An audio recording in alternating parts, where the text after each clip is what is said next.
Shalom mes frères et sœurs en Christ, j'espère que vous allez bien.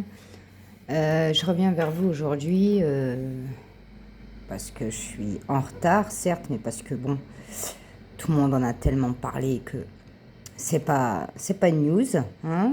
Les JO, on en parle?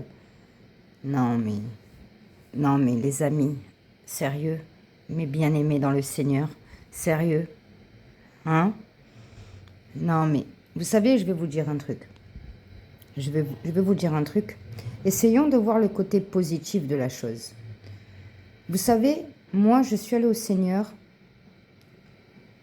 Alors, est-ce que je vais dire à cause? Est-ce que je vais dire grâce? Je vais dire grâce. Grâce à Satan. Eh oui. Pour ceux qui me connaissent, ceux qui ont suivi mes histoires, moi, le diable, je l'ai vu quand j'étais dans le New Age. J'ai vu le diable, j'ai vu un elfe et j'ai vu un mort. J'ai vu un fantôme. Voilà. Les trois choses que j'ai vues. Mais Satan, je n'oublierai jamais son visage. Je peux vous dire exactement à quoi il ressemble. Je sais exactement à quoi il ressemble. Donc c'est pour vous dire, vous savez, la majorité des personnes qui vont au Seigneur Jésus, qui sont sauvées, la majorité des personnes qui rencontrent Dieu, qui connaissent Dieu, sont des personnes qui, malheureusement ou heureusement, sont passées par le diable. Parce que on ne peut pas chercher Dieu si on est bien. Vous voyez ce que je veux dire? On ne peut pas connaître Dieu si on a déjà connu le mal, consciemment ou inconsciemment. C'est impossible. C'est pour ça que Dieu laisse Satan. Vous croyez que c'est pourquoi? Parce que c'est un outil. C'est un outil. La majorité des personnes qui vont au Seigneur, c'est parce qu'ils sont passés d'abord par le diable. Voilà. Donc vous savez, ce que je suis en train de vous dire, c'est que le point positif de tout ça, on ne va pas reprendre parce que je pense que le sujet, vous le connaissez en long, en large et en travers. C'est vraiment une grosse, grosse tristesse et une grosse, comment dire ça?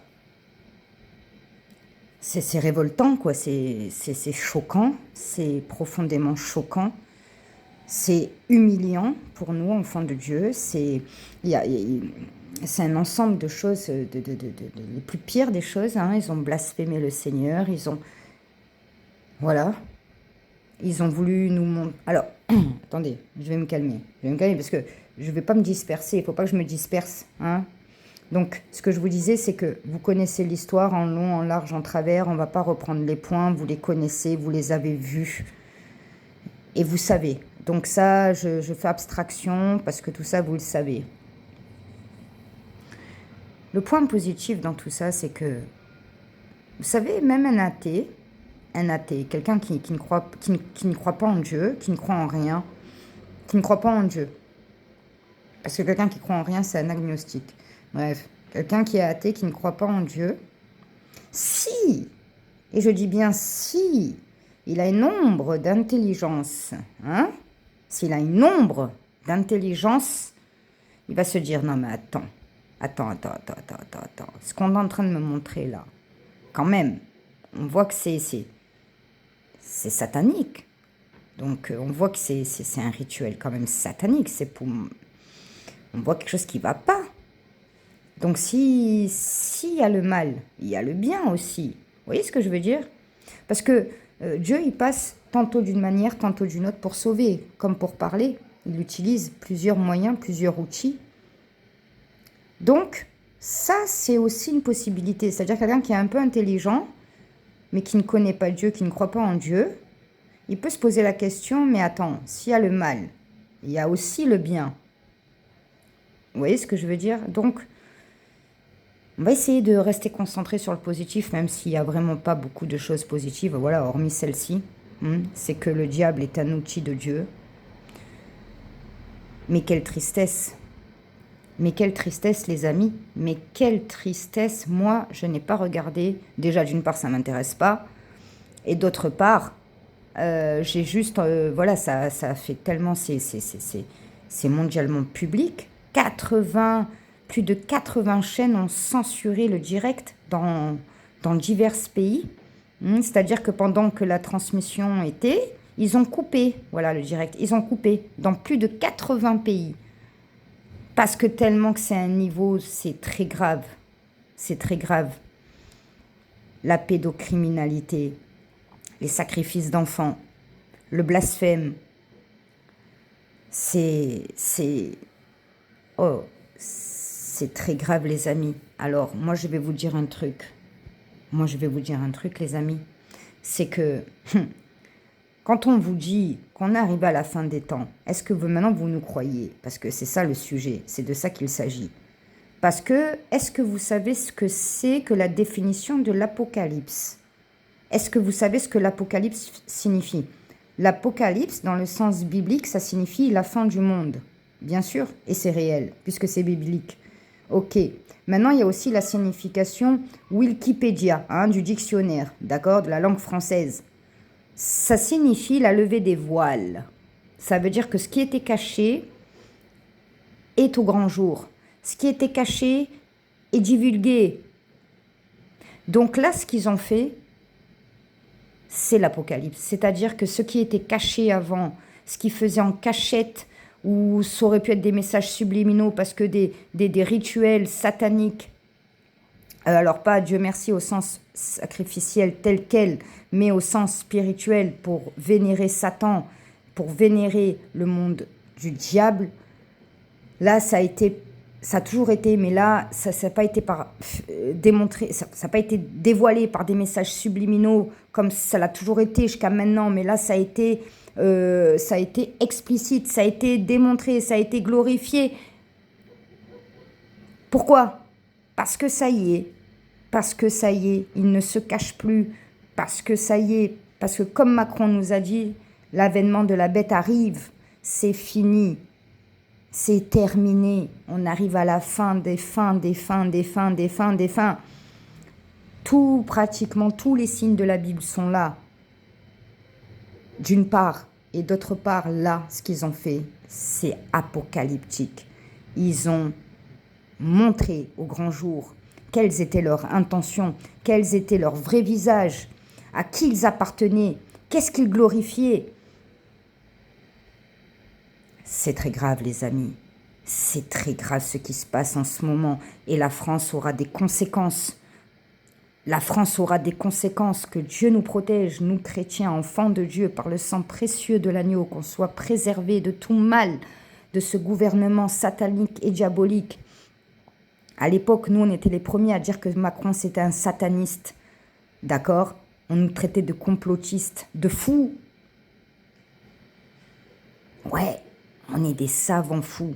Vous connaissez ce terme? Savant fou. Ça veut dire que dans le mot savant fou, il y a le mot fou, mais il y a aussi le mot savant. Ceux qui sont éclairés, ils sont fous pour le monde. Eh oui.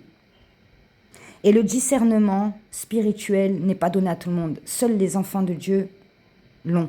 Mais là, il ne s'agit même pas de ça. C'est-à-dire que même quelqu'un qui n'a pas le discernement spirituel, mais qui n'a ne serait-ce qu'un cerveau, quand bien qu'il soit petit, il comprend. C'est pas possible là de ne pas voir. C'est pas possible de ne pas comprendre le message qu'ils ont voulu transmettre. Qu'est-ce qu'ils ont voulu transmettre comme message? Satan prend position, Satan prend de la place dans ce monde. On vénère Satan, on aime Satan. On glorifie Satan, on est des satanistes.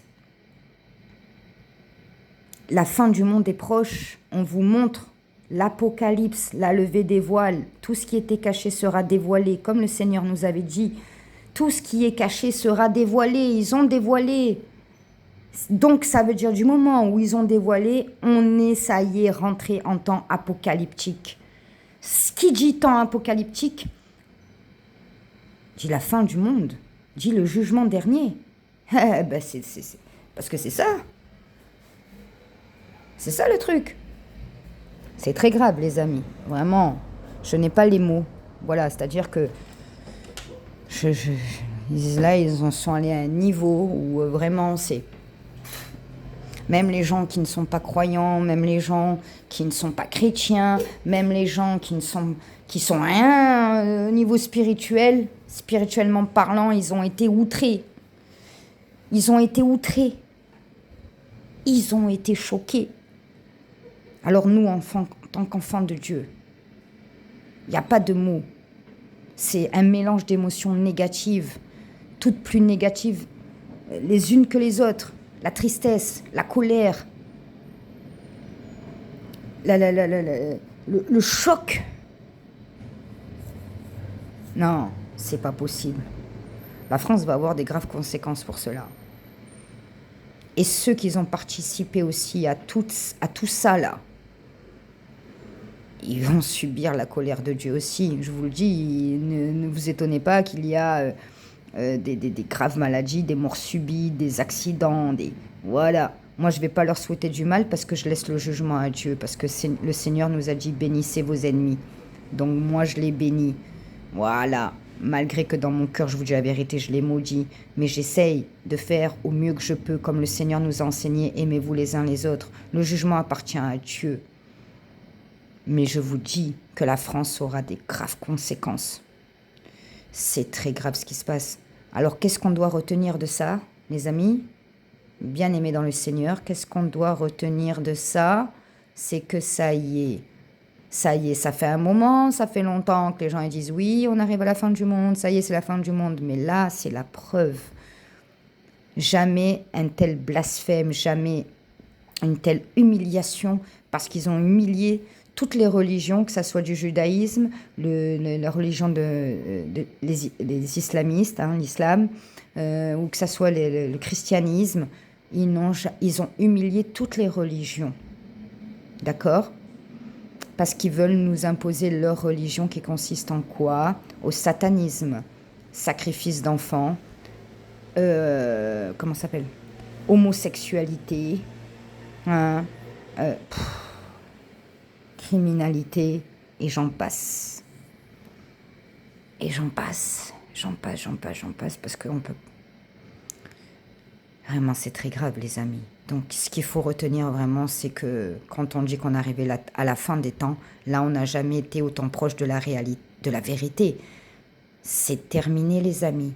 La fête est finie. C'est fini. C'est fini. Je pense qu'on va taper les 7 années de tribulation. Il y a 2 écoles. Une école qui dit, moi-même, je pensais ça. L'Église sera sauvée, le Seigneur Jésus va revenir avant les 7 années de tribulation. La deuxième école qui dit on va taper les 7 années de tribulation et le Seigneur va revenir et là il y aura le jugement dernier. En fait, avec le recul, je me dis que c'est logique.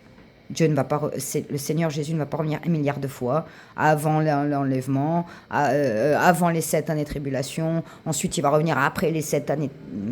En fait, il y a un truc qui ne va pas.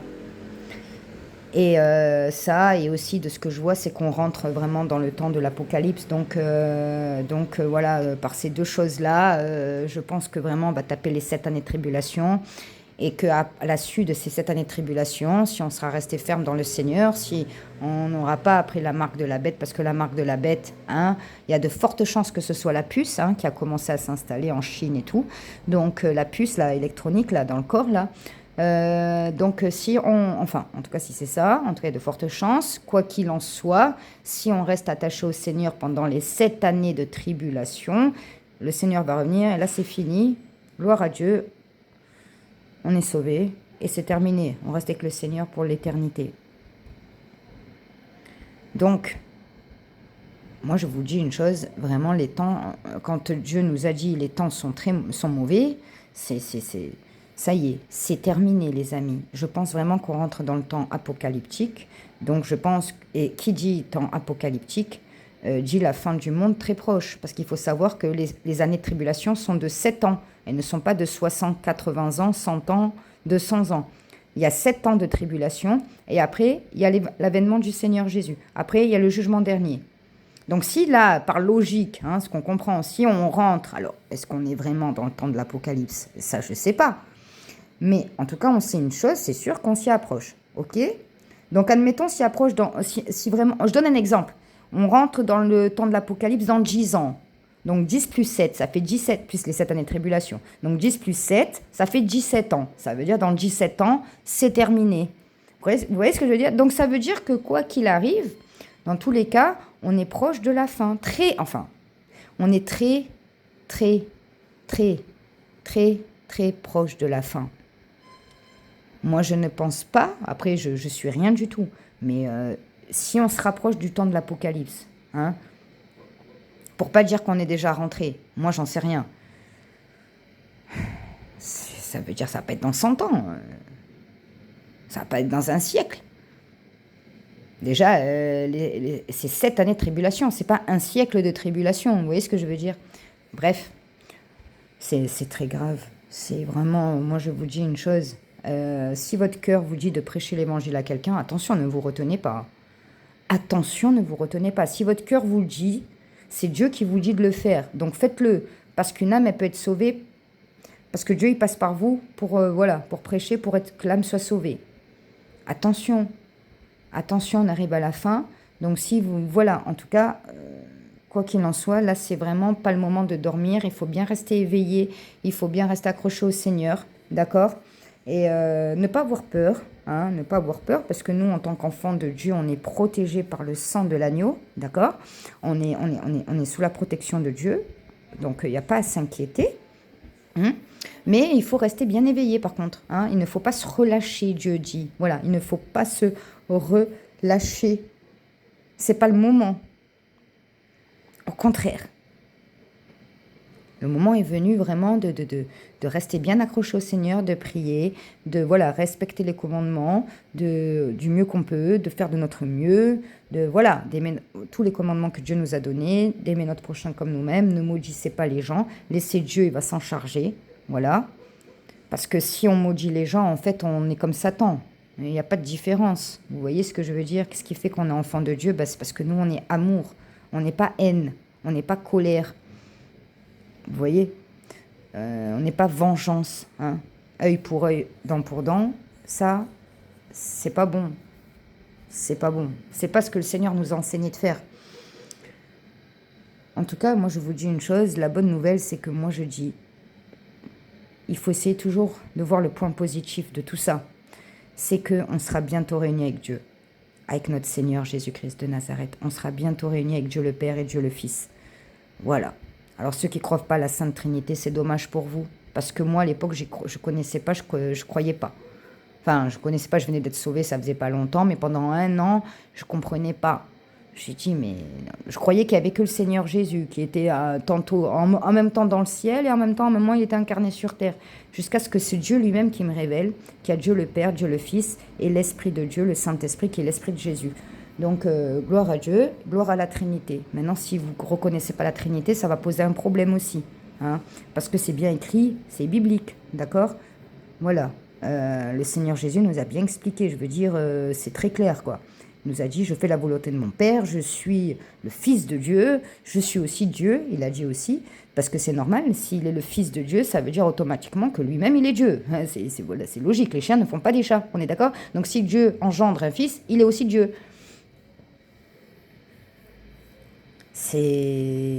Écoutez, moi je voulais juste vous faire un petit aparté parce que, voilà, que les gens ne pensent pas que je m'en fiche ou que quoi que ce soit, non pas du tout.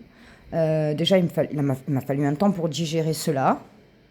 Et voilà, tout ça, moi je vous dis, voilà, le principal de ce qu'on doit retenir, c'est que bientôt, on sera avec Dieu, d'accord? Alors quand je dis bientôt, je m'entends, hein, je veux dire qu'en tout cas, on s'y approche. Et que quoi qu'il arrive, de toute façon, tant qu'on a donné notre vie au Seigneur Jésus et qu'on connaît Dieu, qu'on aime Dieu, qu'on glorifie Dieu, qu'on fait tout ce que Dieu nous demande au mieux qu'on peut, on n'a rien à craindre. Voilà, on n'a rien à craindre du tout. D'accord? Donc voilà, en attendant, restez bien éveillés, restez bien accrochés au Seigneur car les temps sont mauvais et sont même très très mauvais. Partagez l'évangile si votre cœur vous le dit et moi je vous dis de le faire. Je vous dis de le faire. Adaptez-vous au niveau des personnes que vous avez en face, au niveau de votre interlocuteur. Plus votre interlocuteur est ouvert, plus vous continuez. C'est-à-dire que vous vous adaptez. Vous adaptez. D'accord? Mais il ne faut pas clouer sa bouche. Il ne faut pas clouer sa bouche parce que ça, Dieu, il n'aime pas ça. Il n'aime pas ça. Parce que par vous, des gens peuvent être sauvés. Et là, on arrive à la fin des temps, donc voilà, après c'est fini, il n'y a plus d'espoir. Une fois qu'on est mort, une fois que on ne peut plus être sauvé. Le salut, c'est sur terre. C'est sur terre le salut.